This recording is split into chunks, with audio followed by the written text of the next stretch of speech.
This is a video that I was working on. Oh, hey, what? Let's talk about the elephant in the room. I got a little bit different look going on here than I used to have, right?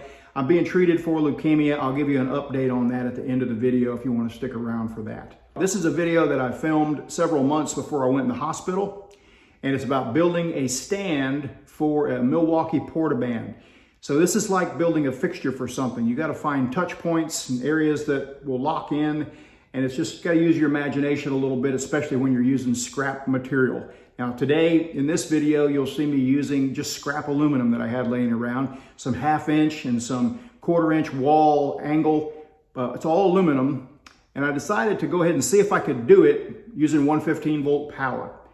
I got a machine that's a dual voltage. I've got 230 volt, but I have to run a cable to my laundry room. But I said, can I do this, even with this thick metal, with 115 volt power on aluminum? So I pulled out a few tricks out of the bag, and well, you'll see.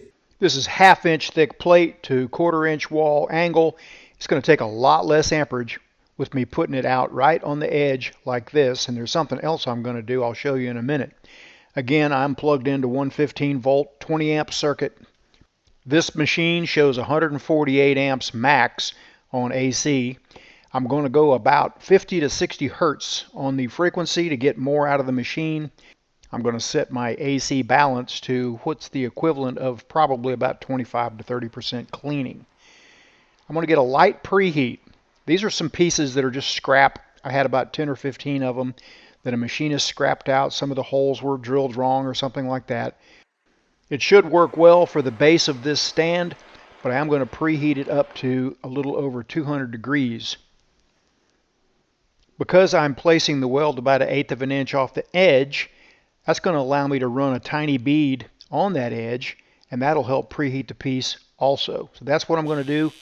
Just going to run a little build-up bead right on the corner, and I'm using 4047 filler for that because it's a lower melt point slightly than most other aluminum filler metals. In fact, it's actually considered a brazing rod.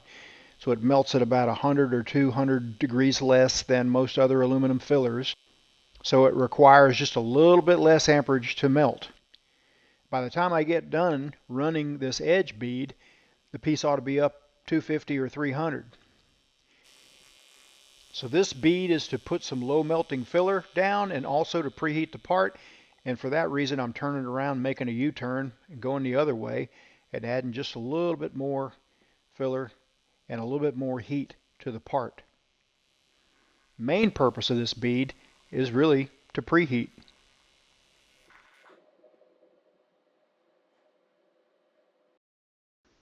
I'll do the same thing now for the other side of the angle. Just run one bead on this side. Piece is getting pretty good and warm now. I'm going to have to move pretty quickly here once I get finished with this bead before I lose any heat. Incidentally, one thing that occurred to me is when you need to weld something thick to thin, this is an option right here, is to run a little tiny bead with this 4047 filler metal. Like if you had to weld something 1/4 inch to something 030, like a little tab for safety wire or something like that, you could run just a tiny little bead with 4047 and then weld the thin piece to that and have a lot better success than just trying to weld it from scratch, in which case you really have to direct the heat to the thick piece and you might blow away the thin piece. But we'll do a video on that coming really soon. Now it's time to weld this piece of upright angle. Get some tacks on it first, get it squared. I've already got a couple of holes drilled in it because I held the saw up and kind of eyeballed where maybe they might need to be to kind of make a little cradle for the handle. You'll see that in just a minute. Before I light up on this, we throw a little MAP gas on there just to get it back up to about 200 degrees. And it's still kind of a slow go. I'm still kind of maxed out about 145 amps or so. And I know that I can only go for about a minute or less before I'll pop the breaker. So had to hurry up and finish that, and then we'll get some more heat before we do the second leg. This is not going to be a full strength weld by any stretch, but since it's just an upright to hold a PortaBand, I think it'll be plenty of weld on there. And I just really didn't want to run the cable, and you know, I could have done that, but I wanted to see if the machine would do it. pulling out some tricks out of the bag if we could do it on 115 volt power, using preheat, using little tips and tricks, and turns out we could do it.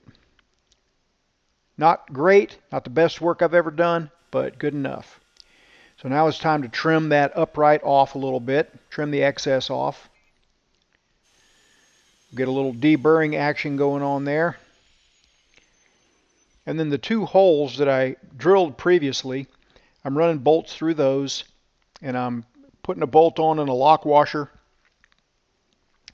and heating them up with that MAP gas torch and then bending them up. This is kind of like a forked cradle to hold the handle on the PortaBand. And because these are threaded, I split some hose here so it won't chew up the handle. So that's kind of roughly how it's going to go in there, but it's not quite enough. It doesn't have to sit perfectly vertical, but it needs to be close. So we're drilling another hole for a stop.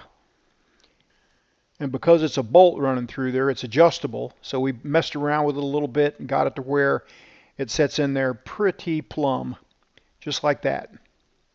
Now for the bottom, that's going to require another bolt and a little tab piece. It takes quite a bit of trial and error and having to, pick the saw up, try it out here and there and see what needs to go where. But that's another touch point down low, another bolt, and that seemed pretty good. And now it needs one more tab on this side, and if we put it on right, it should wedge itself right in there. So that's the last weld we're going to make, and we'll do the same concept here by doing a little build-up bead with the 4047, and that'll preheat that area too, and it should work out okay. So I'm just going to run a bead on that little area, run a bead forward and back, and then we'll go right away and weld that little tab on there. The reason I've got a different cup set up on here is because I switched over and was working on a different video. This is a number 6 jumbo gas lens. Works fine for aluminum too. What I'm doing here is adding a little filler on the corner to make it easier to tack. Like a little tab of filler metal. So when I get it held up there, with the help of a little piece of angle and a clamp, it'll be really easy to get a tack on there. And I'm working against the clock here because I don't want to lose my heat that I just put into the part by running that bead. So once I get a couple of tacks on there, this is the last weld. Now I'll have to stop here and there, otherwise I'll pop the breaker, but I was able to make it. And now let's see if it fits. Doesn't look like much, but it doesn't have to look like much. It just needs to work. I just want something that I can very easily pick up the PortaBand, rock it in there with one motion, and have something where I can make a cut and take it out and put it back on the shelf when I'm through with it. One little test run here, and so far, so good. So back in January of this year, I thought I had the flu.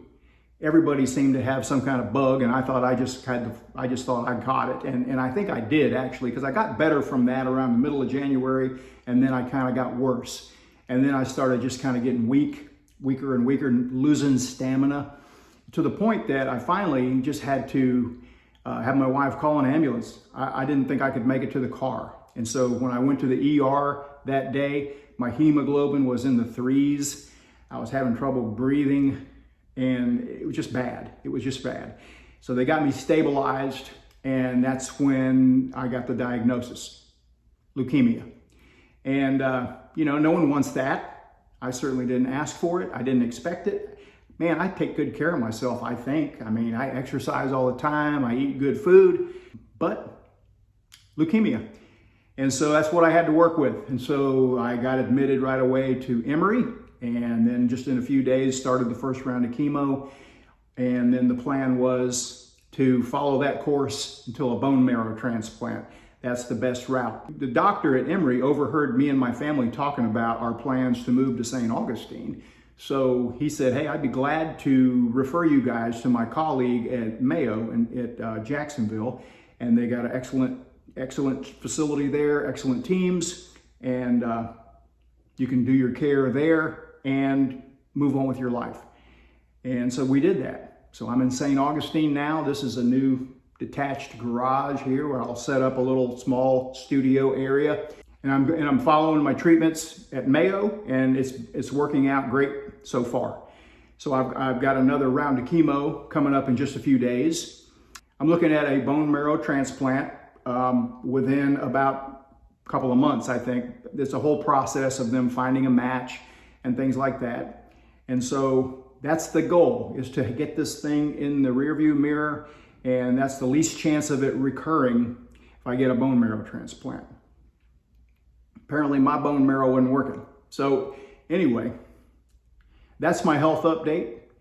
I want to say thank you so much to everybody for praying for me. So many people commented on some of my videos prior where I shared my diagnosis and wished me well, said they were praying for me every day. It was just humbling, heartwarming, overwhelming, you name it. It was all those things, touching, very touching to know that many people cared about me. And so my intention is to continue working, continue contributing as much as I can, as much as I'm able, to the welding industry, to the welding community. I like contributing. I like giving back to the trade. I still got a little bit left in the tank. I want to say thank you, though, to everybody that left a comment, wishing me well, praying for me, and all that kind of thing. So that's my health update. I'm doing well, I'm feeling good, but I got a long journey ahead of me still, and I'll try to keep you posted.